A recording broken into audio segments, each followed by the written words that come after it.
Story by Taleshade Whisper.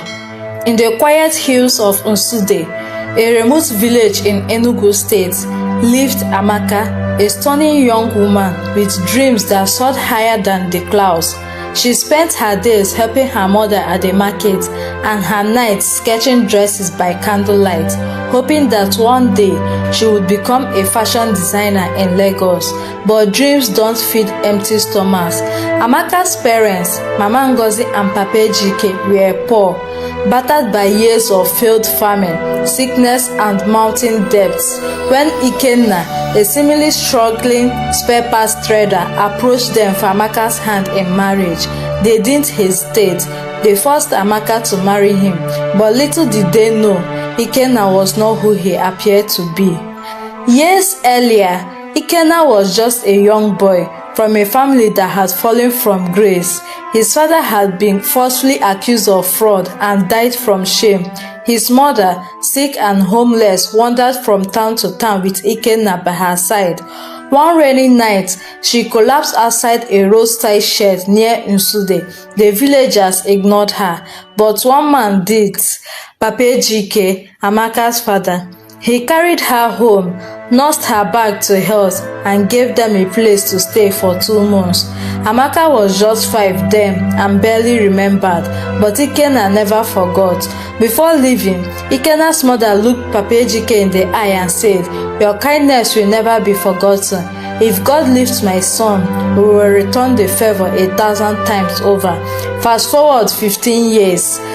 Ikenna had worked his way through school, won a scholarship, studied tech engineering, and built a fintech empire, Obix Group, operating in Dubai, the UK, and Abuja. He was now a silent billionaire, hiding in plain sight, but no one knew in Nsude.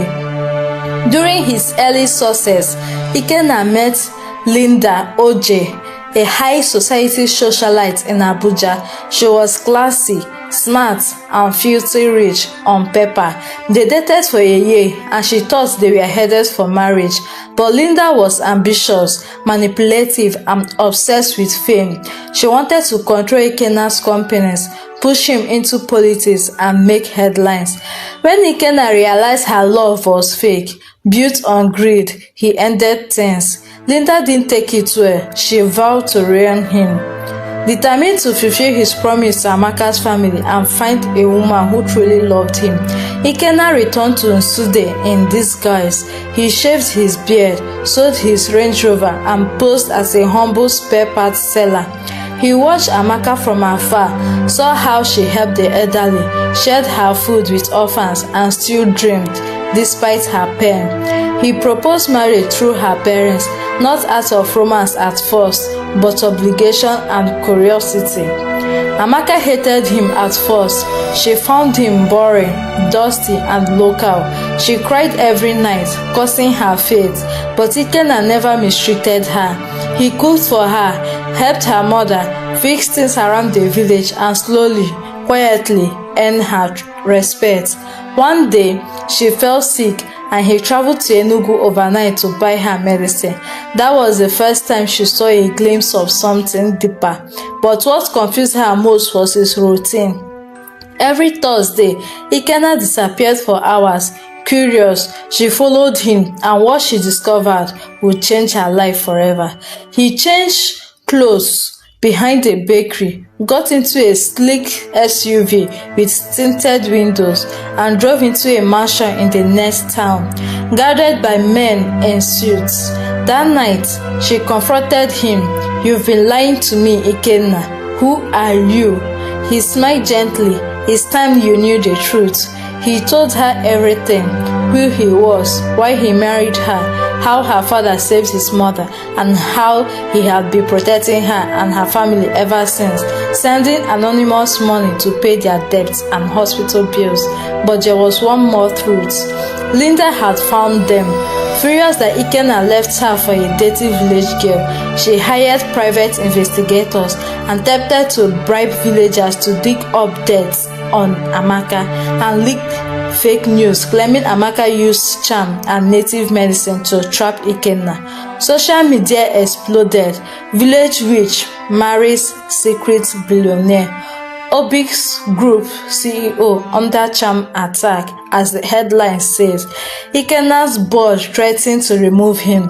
His investors panicked. Amaka, now faced with public disgrace, broke down. "Maybe you should leave me, save your empire," she told Ikenna, but he held her hands and said, "You are my empire." Together, they fought back. Ikenna released documents exposing Linda's embezzlement and illegal dealings with politicians. He revealed she had faked her qualifications and manipulated her way into elite cycles. Her reputation crashed. She lost everything. Amaka, now free from public doubt, stood by Ikenna during the storm, and when it passed, she rose like a queen. Ikenna invested in her dream, launching Amakoto, a fashion brand that took Lagos by storm. Her designs were worn by celebrities and featured in the magazines. Amaka's parents moved into a new house in Enugu. Her younger brother got a scholarship to the UK, and Amaka herself, she walked red carpets, gave interviews, and was named Africa's most powerful designer wife. But every time she told her story, she started the same way. "They forced me to marry a poor man, but they didn't know he was the richest man I had ever met.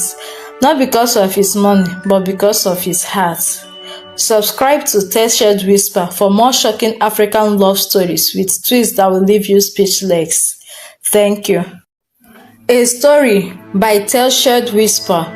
In the quiet hills of Unsude, a remote village in Enugu State, lived Amaka, a stunning young woman with dreams that soared higher than the clouds.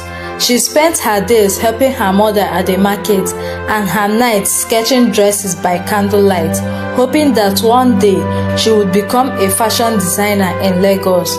But dreams don't feed empty stomachs. Amaka's parents, Mama Ngozi and Papa Ejike, were poor, battered by years of failed farming, sickness and mounting debts. When Ikenna, a seemingly struggling spare parts trader, approached them for Amaka's hand in marriage, they didn't hesitate. They forced Amaka to marry him, but little did they know Ikenna was not who he appeared to be. Years earlier, Ikenna was just a young boy from a family that had fallen from grace.